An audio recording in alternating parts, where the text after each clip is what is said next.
નમસ્કાર વિદ્યાર્થી મિત્રો, ઓનલાઈન એજ્યુકેશનમાં આપનું હાર્દિક સ્વાગત છે. હવે આપણે આગળ જે પ્રમાણે ચેપ્ટર નંબર 2 બહુપદીમાં જોયું કે કોઈ પણ બહુપદીની ઘાત કોને કહેવાય. જે આપણે જાણીએ છીએ કે બહુપદી આપેલી હોય ને બહુપદીમાં x ની માથે જે મહત્તમ ઘાત દર્શાવેલી હોય ને આપણે બહુપદીની ઘાત કહીએ છીએ. ત્યારબાદ એકપદી, દ્વિપદી, ત્રિપદી એટલે કે પદના આધારે પ્રકાર, બીજું ઘાતના આધારે એટલે કે એક ઘાત એને જે આપણે સુરેખ કહેતા, દ્વિઘાત અને ત્રિઘાત બહુપદી. તો આના વિશે આપણે જોયું. હવે આપણે શું કરવાનું છે તો કે હવે આપણે આના વિશે ચેપ્ટરમાં આગળ કે થોડુંક સમજવાનું છે કે બહુપદીમાં શું શું આવી શકે. તો જોઈએ, સૌપ્રથમ શરૂઆત કરીએ છીએ આપણે.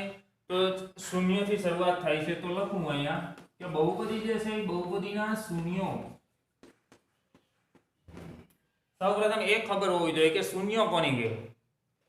તો જો સૌપ્રથમ એક નાની વ્યાખ્યા તમને અહીં દર્શાવું છું અને એના દ્વારા થોડુંક સમજો કે જો p of k = 0 હોય તો વાસ્તવિક સંખ્યા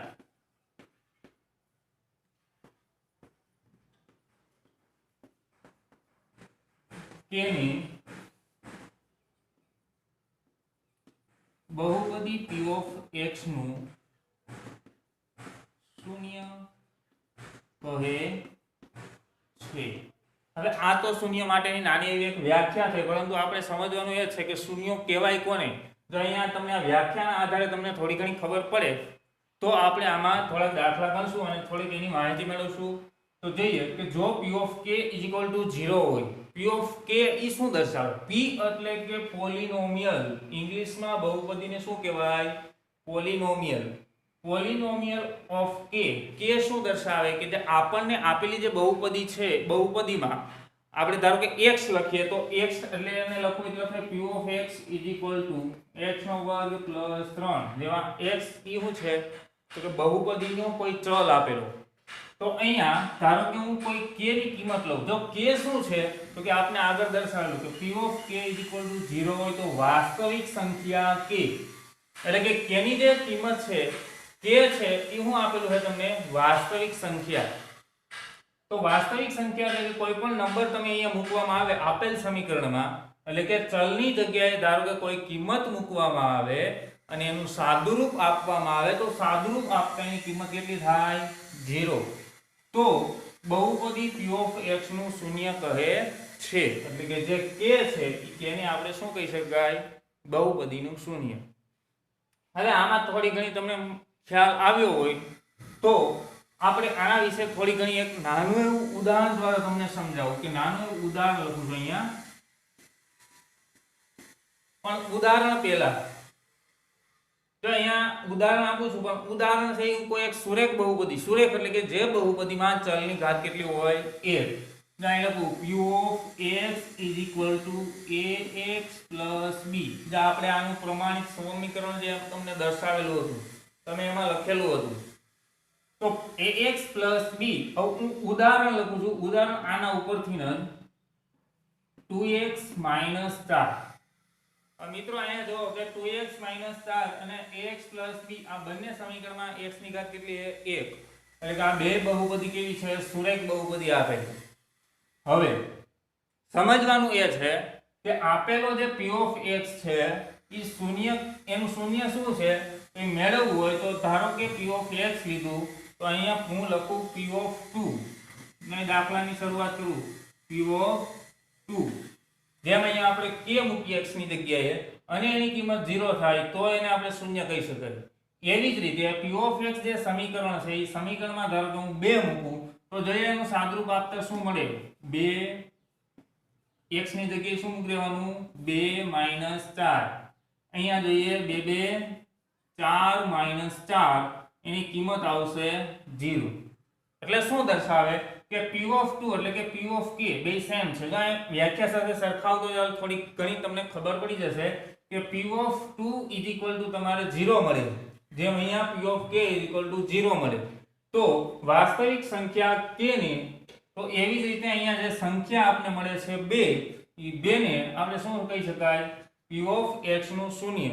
એટલે કે આ જે 2 છે એ 2 શું આપેલું છે તો કે p of x એટલે કે જે આપણી પાસે આ ઉદાહરણ તરીકે દાખલો લીધો 2x - 4 એનું શૂન્ય શું મળશે તો કે 2 એટલે અહીંયા લખવું હોય તો લખાય આનું શૂન્ય શું મળે 2 તો હું તમને સાદી રીતે કહું તો આપેલ જે સમીકરણ છે એ સમીકરણમાં x ની અથવા તો y ની કોઈ પણ હોય એટલે કે ચલની હું કિંમત કોઈ મૂકું જે વાસ્તવિક સંખ્યા હોય અને મૂકતા એની કિંમત ધારો કે તમને 0 મળે છે તો તમે કહી શકો કે આપેલ બહુપદી માટે શૂન્ય જે કોઈ હોય એ શૂન્ય આપેલ બહુપદીનું શૂન્ય છે।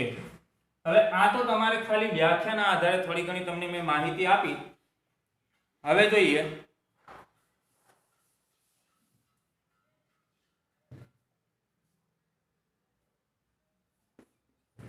જેમ કે હું p of k મૂકું સમીકરણ જે છે આ ax + b એમાં હું x ની જગ્યાએ શું મૂકું k તો શું થાય જો p of k = a અને x ની જગ્યાએ આવશે k એટલે કે ak + b ak + b લીધું। હવે એની કિંમત ધારો કે 0 થતી હોય કેટલી થતી હોય 0 એટલે કે આપણે ખબર છે કે 0 થાય એટલે ઇક્વલ ટુ શું મૂકી દેવાનું 0। ખાસ મિત્રો યાદ રાખજો આપેલી કોઈ બહુપદી હોય અને તમને એમ કે એનું શૂન્ય છે તો શૂન્ય શું છે એ મેળવો તો આપેલ જે બહુપદી ઇક્વલ ટુ શું કરી દેવાનું 0। હવે અહીંયા જે પદ છે એમાંથી હું બધાય પદને સામે જવા દઉં પણ k ની કિંમત હું આ બાજુ k ને આ બાજુ રાખું એટલે કે સૌપ્રથમ b સામે જાય એટલે કે ak = -b પછી k ની કિંમત આપણે રાખવી છે તો એને સામે જવા દો તો ગુણાકારમાં હોય તો સામેની બાજુ શું થાય ભાગાકાર એટલે -b/a આ શું થયું આપેલ જે બહુપદી ax + b છે એમાં ધારો કે હું k મૂકું એટલે કે એની જે શૂન્ય હોય k તો જવાબ આપણે શૂન્ય શું મળશે -b/a। તો આવી રીતે ઘણા બધા દાખલા આવશે પરંતુ અહીંયા તો આજે સમજૂતી માટે તમને ગણાવેલો છે। તો આ જે દાખલા તમારે આવશે આલેખ તમારે સમજવાના છે આના આધારે શૂન્યો અને સહગુણકનો સંબંધ પણ મેળવવાનો છે। તો ખાસ મિત્રો શૂન્યો શું કહેવા માંગે છે શું છે તો એની વિશે તમને પૂરી ખાતરી હોવી જોઈએ। ફરીથી એકવાર કહી દઉં કે આપેલ બહુપદીનો શૂન્ય ક્યારે થાય કે આપેલ બહુપદીમાં ચલની જગ્યાએ ચલ એટલે કોઈ પણ હોય x y z ગમે ચલની જગ્યાએ તમે કોઈ વાસ્તવિક સંખ્યા મૂકો છો અને જવાબ જ્યારે 0 આવે શૂન્ય આવે ત્યારે વાસ્તવિક સંખ્યાને આપણે બહુપદીનું શૂન્ય કહીએ છીએ। જો હજી તમને પ્રશ્ન હોય તો અહીંયા જે મેં k મૂક્યો એટલે કે k = -b/a એનું શૂન્ય થયું આ શું આવે છે શૂન્ય કહેવાય। આ શૂન્ય હોય તમને પ્રશ્ન એમ થતો હોય કે ભાઈ બરાબર 0 થાય તો આપણે ફરીથી શું કરવાનું -b/a અહીંયા k ની જગ્યાએ -b/a મૂકશો એટલે તમારે જવાબ બરાબર શું આવી જશે 0। આટલી વસ્તુની ખ્યાલ આવી ગયો મિત્રો। તો હવે આપણે એનાથી આગળ એનો ભૌમિતિક અર્થ શું છે એ સમજીએ પરંતુ અહીંયા જે કંઈ બોર્ડમાં તમને દર્શાવેલું છે એ વ્યવસ્થિત તમારા લાઈનસર ક્રમમાં એક પછી એક દરેક પોઈન્ટ લખતો જવાનો છે। દાખલા ઉદાહરણ એક્સરસાઇઝ કોઈ પણ વસ્તુ આવે બોર્ડમાં દર્શાવવામાં આવી તમારે એકવાર લખી નાખવાનું છે। તો હવે આપણે ભૌમિતિક અર્થ સમજીએ।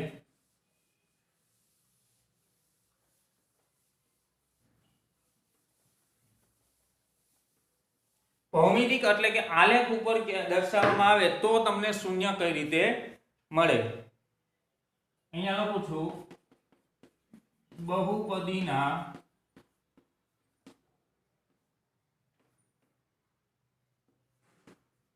શૂન્યનો ભૌમિતિક અર્થ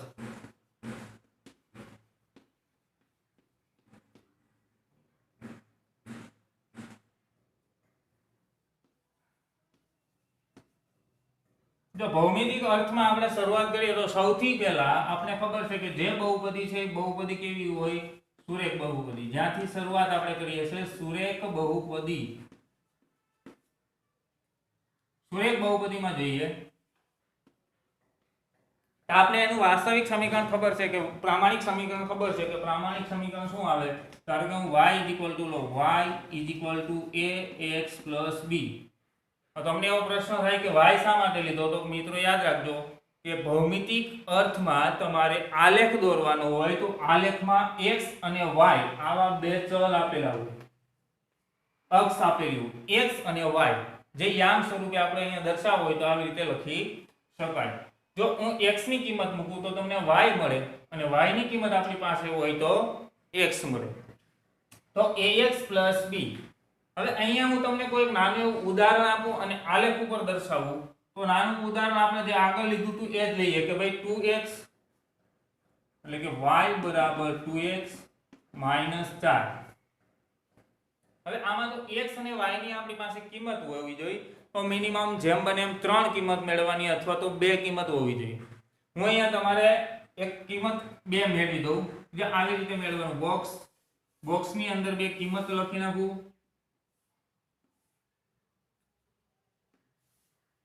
અહીંયા x અહીંયા y. આ શું દર્શાવે કે હું x ની કિંમત મૂકું, ધારો કે હું અહીં x ની કિંમત મૂકું 0, ત્યાં 0 મૂકો એટલે આપણે ખબર છે કે આખું પદ 0 થઈ જાય એટલે y શું આવે -4. એટલે અહીંયા આવશે પહેલા -4. પછી ધારો કે હું x ની જગ્યાએ 2 મૂકું તો 2 ગુણાકાર 2 એટલે 4 અને 4 માંથી 4 જાય એટલે 0. તો હું x ની કિંમત 2 મૂકું ત્યારે y ની કિંમત કેટલી મળે 0. તો હવે હું શું કરવાનું, આપેલ આલેખ દોરવાનો. આલેખ દોરવામાં આવે તો આવી રીતે તમને મળે.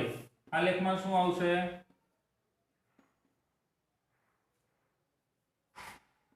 1 2 3 4 -1 -2 -3 -4 -1 -2 -3 -4 1 2 3 4.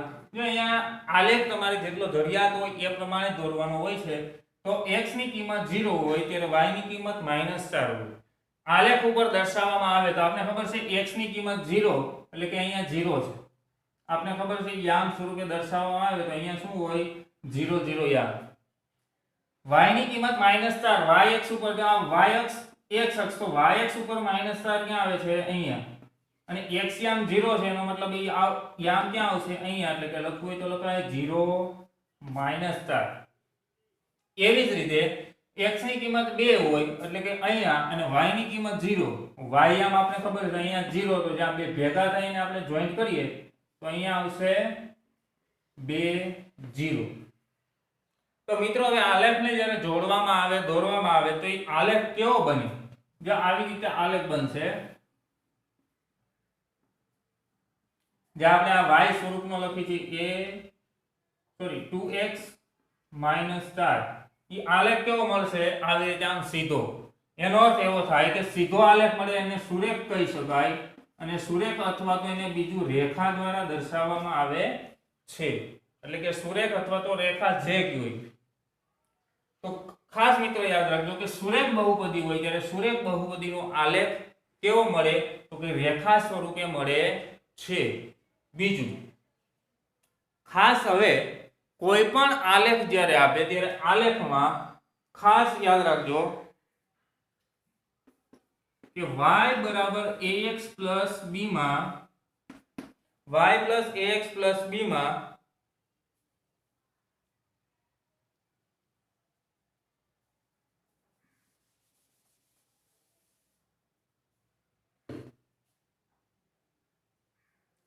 y is equal to ax plus b માં હવે શું સમજવાનું કે x અક્ષને જ્યાં છેદે એટલે અહીંયા છેદ બિંદુ મળે, એટલે કે માં x અક્ષને જેટલા બિંદુમાં છેદે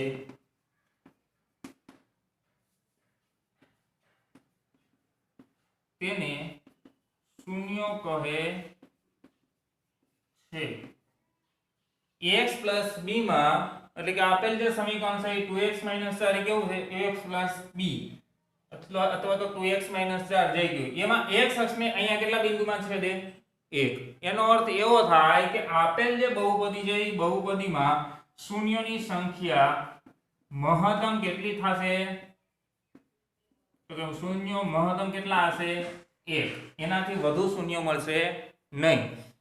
બીજું ટૂંકમાં યાદ રાખવું હોય તો કેવી રીતે યાદ રાખશો કે આપેલ બહુપદીમાં x ની માથે મહત્તમ જેટલી ઘાત હશે એટલા શૂન્યો તમને મળે, એનાથી વધુ મળશે નહીં. તો હવે આ થઈ સુરેખ બહુપદી વિશે વાત કે સુરેખ બહુપદીમાં આલેખ વિશે ખાસ યાદ રાખજો કે આલેખમાં x અક્ષને જેટલા બિંદુમાં છેદે તેટલા શૂન્યો મળે. બીજું આપેલ જે આલેખ મળે છે એ આલેખમાં x અક્ષને એક ધારો કે એક બિંદુમાં છેદે તો એક શૂન્ય કહેવાય, બે બિંદુમાં છેદે તો બે શૂન્ય કહેવાય. પરંતુ અહીંયા સુરેખ બહુપદી હોવાને કારણે આપણે મહત્તમ શૂન્ય કેટલા મળશે? 1. તો હવે આનાથી આગળ આપણે બીજો પોઈન્ટ જોઈએ તો બીજો પોઈન્ટ શું છે? તો બીજામાં આપણે દર્શાવેલું છે દ્વિઘાત બહુપદી. બીજું છે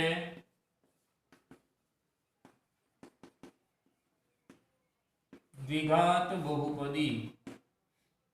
દ્વિઘાત બહુપદીમાં જોઈએ તો એનું વ્યાપક સમીકરણ આપણે શું મળે? તો અહીંયા લખું છું y બરાબર a x નો વર્ગ પ્લસ bx પ્લસ c. આવી કોઈ કિંમત આપેલી.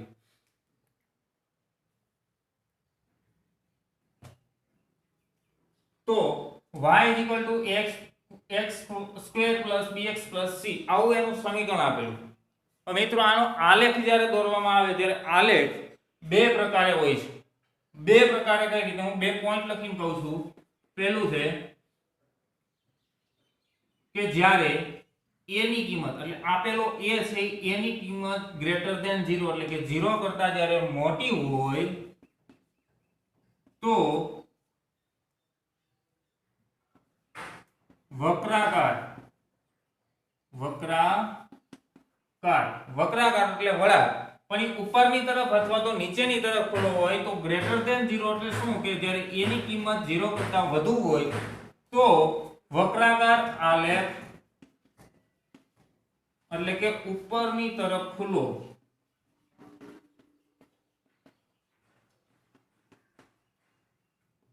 પરવલય આવું તમને જોવા મળશે.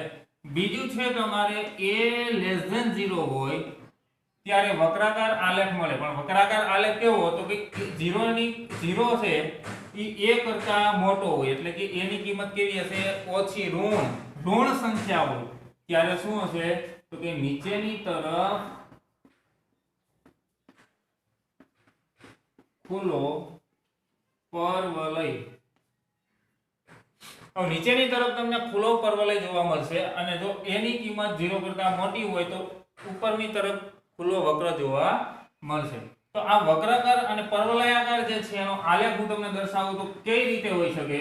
તો એનો આલેખ તમે જોવો તો આલેખ છે આવી રીતે જોવા મળે. અથવા તો બીજો આલેખ તમે જોવો તો બીજો આલેખ કેવો હોય? તો કે આવી રીતે હોઈ શકે. હવે આ કઈ રીતે આમ? તો જો મેં તમને આગળના સુરેખ બહુપદીમાં કીધું હતું કે આપેલ જે આલેખ છે એ આલેખમાં x અક્ષને જેટલા બિંદુમાં છેદે એને શૂન્ય કહેવાય. અહીંયા તમે જુઓ તો એક બિંદુ, આ બે બિંદુમાં છેદે છે તો અહીંયા એના શૂન્ય કેટલા મળશે? 2. અહીંયા પણ જુઓ એક અહીંયા બિંદુ છે, એક બિંદુ અહીંયા છે. આ બે બિંદુમાં છેદે એનો મતલબ એવો થાય કે અહીંયા આના પણ શૂન્ય કેટલા મળે? 2. તો ઉપરની તરફ ખુલ્લો હોય અથવા તો નીચેની તરફ જ્યારે પરવલયાકાર ખુલ્લો હોય એટલે કે આલેખનો જે વક્રાકાર છે ભાગ એ નીચેની તરફ અથવા તો ઉપરની તરફ હોય ત્યારે એના શૂન્ય કેટલા હોઈ શકે? 2. હવે જે તમને આલેખ અથવા તો જે બહુપદી છે એ બહુપદી જોઈને જ ખબર પડી જાય કે એના માથે ઘાત મહત્તમ કેટલી આપેલી? 2. આનો અર્થ એવો થાય કે મહત્તમ ઘાત 2 હોય તો આના શૂન્ય પણ કેટલા હોય? 2. એટલે કંઈ લખવું તો લખાય કે મહત્તમ શૂન્ય કેટલા હોય? 2 મળે. જો 2 થી વધારે નહીં હોય, મહત્તમ શૂન્ય 2 હોય અથવા તો 2 કરતા ઓછા 1 હોય અથવા તો 0, પણ એનો આલેખ તમને એવો પ્રશ્ન થાય કે કઈ રીતે મળે? તો જો જેનો આલેખ આવી રીતે મળે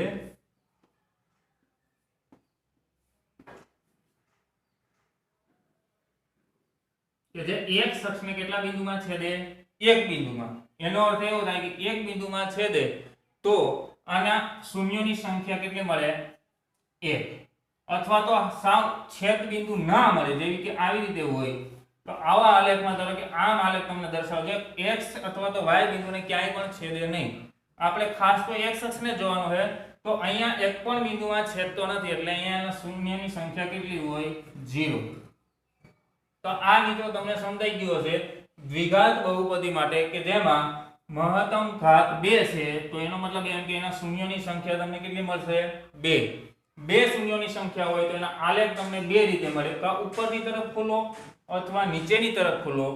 જો ઉપરની તરફ ખુલ્લો હોય તો એને આપણે પરવલયાકાર પણ એ ઉપરની તરફ ખુલ્લો પરવલય કહેવાય અને નીચેની તરફ ખુલ્લો પરવલય કહેવાય. તો હવે આ બે વસ્તુની આપણે જે વાત કરી દ્વિઘાત અને સુરેખ, આ બે બહુપદી માટે આલેખ ભૌમિતિક અર્થ આપણે સમજો કે કઈ રીતે આલેખ દોરી શકાય, કઈ રીતે તમને પૂછાઈ શકે. પરંતુ ત્રિઘાત માટે હું ટૂંકમાં તમને દર્શાવી દઉં કે ત્રિઘાત બહુપદી, ત્રિઘાત બહુપદીમાં કઈ રીતે હોઈ શકે મિત્રો. હું અહીંયા આલેખ જો તો આપણે 3 આલેખ મળે. શા માટે? ત્રિઘાતના મહત્તમ ઘાત કેટલી હોય 3. પરંતુ એનું વ્યાપક સમીકરણ આવી રીતે લખાય કે y બરાબર ax ની 3 ઘાત bx નો વર્ગ cx + d.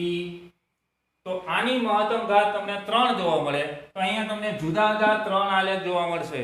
જુદા જુદા 3 એટલે કઈ રીતે? તો જો સૌથી પહેલા શૂન્યની સંખ્યા કેટલી હોય 3. એનો મતલબ એમ કે એનો આલેખ આવી રીતે હોઈ શકે. હવે આવો આલેખ હોય તો તમારે અહીંયા બિંદુઓ જો 1 બિંદુ 2 અને 3 બિંદુમાં છેદે છે. તો આ આલેખમાં શૂન્યો કેટલા થાય 3. એવી જ રીતે ધારો કે તમને કોઈ 2 બિંદુમાં છેદે, ઈ કઈ રીતે છેદે? તો આવી રીતે જો અહીંયા x અક્ષના છેદ બિંદુ કેટલા જોવા મળશે તમને? આ 1 અને બીજું બિંદુ અહીંયા. તો આપેલ બહુપદીમાં શૂન્યની સંખ્યા કેટલી હોઈ શકે 2. અહીંયા ત્રીજા આલેખમાં જો તો ત્રીજા આલેખમાં આવી રીતે પણ આલેખ આવી શકે. જો અહીંયા દોરું છું,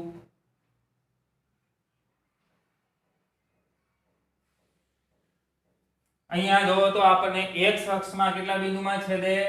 1 બિંદુમાં. આનો અર્થ એવો થાય કે આપેલ જે આલેખ છે એમાં શૂન્યની સંખ્યા કેટલી હોય 1.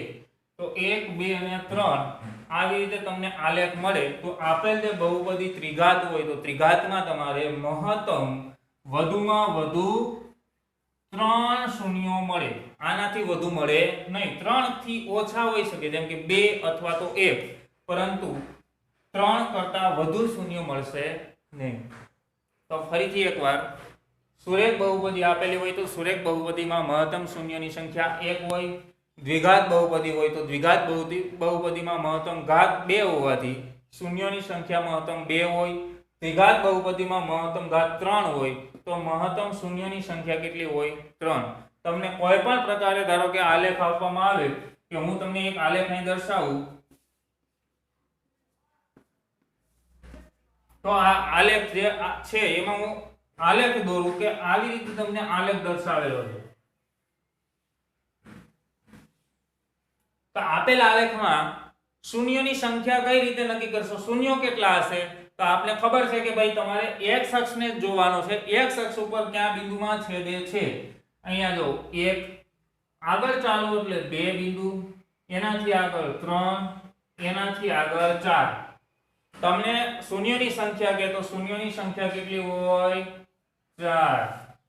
તમને એમ કે આપેલ બહુપદીનો પ્રકાર કેવો છે?